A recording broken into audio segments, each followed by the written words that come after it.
Hi guys, I hope you're having a beautiful day as always.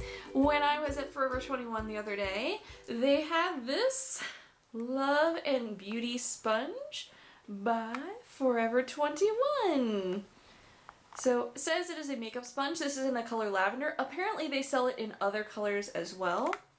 And this sponge is a whopping $3.80.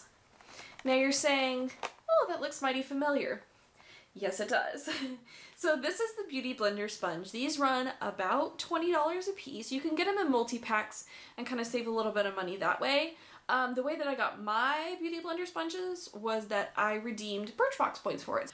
So I thought, when I saw this at the store, there's no way I could walk away from the register without getting it. And the gal said that they had just put out a ton of them the day before and practically all of them were gone. So you guys may be trying these out as well. So this one is still a little bit damp from use this morning and got some makeup in it, obviously. So I thought I would wet these and sort of apply them to, say, my arm. So we can see if maybe I get the same sort of effect from this sponge versus this sponge. I want to see, is it the same texture? Is one more dense or one more soft than the other? Does one seem to absorb more foundation than the other? Does one get fluffier when wet than the other? Yeah, so let's give it a try. So let's bust this puppy open. So right off the bat, let me grab a dry one. So here is a dry Beauty Blender. This one's semi-damp. You can see that it's bigger. So I'm going to set that one aside because this one is completely dry. So it has a little bit more density to it. This one's also dirty. But this sponge has even more density than that, which you can probably see in me pressing it. So for reference, here's this one. I'm sort of applying the same amount of pressure. It's got a little bit more spring back than this one who's completely dry. So this one is a little bit softer by comparison. Even though this one is dirty, this one still has like a softer texture than this one, which is certainly more firm. So let me go and get this one wet and I'll be right back. Alright, so that was really interesting. So here is the Beauty Blender wet. I did clean it up a little bit. And here is the Forever 21 sponge wet. I found that it didn't really change size, nor did it get softer. It still feels really firm, like, compared to the Beauty Blender. So once again, the Beauty Blender, if you look at this, it's super soft and cushy, and then this sponge is really kind of dense. Like, it feels really dense in the middle. So this one, like, bends and flexes, and this one's still very dense and foamy. So even at just this juncture, they're very different. They're very different texture. Although they are a dupe in terms of the shape, but that's about it. Because once you get it wet, it really doesn't even increase in size like the Beauty Blender does. So I am going to use some of my Covergirl Stay Fabulous 3-in-1 foundation. I'm going to apply this with my Beauty Blender.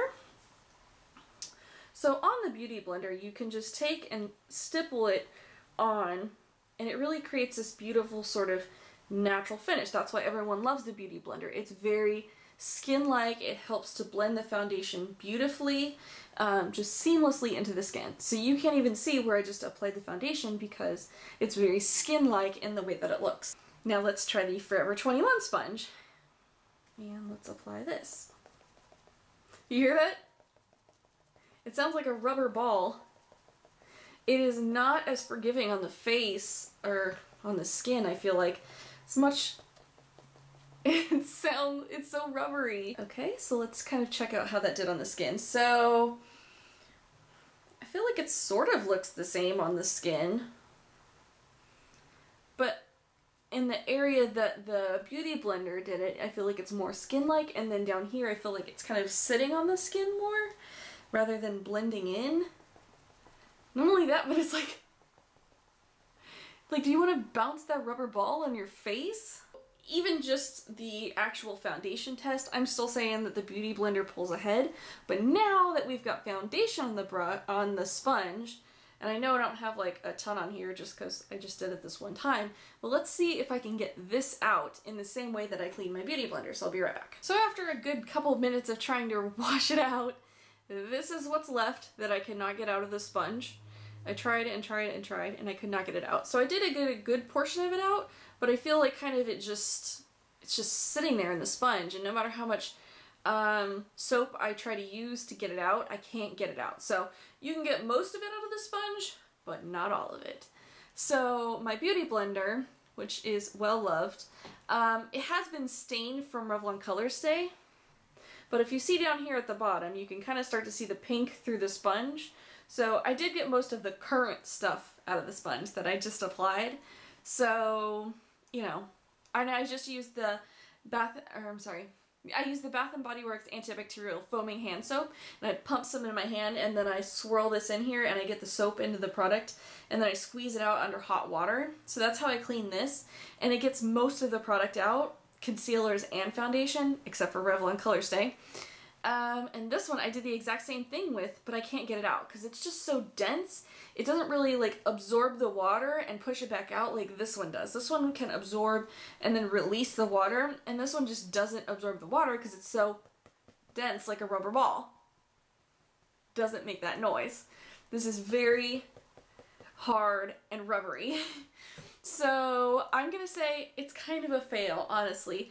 The Beauty Blender still is a better investment. Even though this one is $3.80, I think you're going to be way better off getting the Beauty Blender. You're going to be able to clean it out. You're going to be able to moisten it and use it. It's going to be soft on your face. It's not going to feel like a rubber ball on your face. Yeah, so that's just my take on it. Let me know down below if you have tried the Forever 21 Beauty Blender dupe, or any of them from Ulta or Target or anything like that. Anywho, if you are not subscribed to my channel, I would love for you to hit the subscribe button down below, or over there, over there, over there, wherever it may be, so we can hang out some more. If you are already subscribed, hi! I hope you guys are all having a fantastic day. And yeah, I hope you guys have a beautiful week as always, and I will see you in my next video. Bye!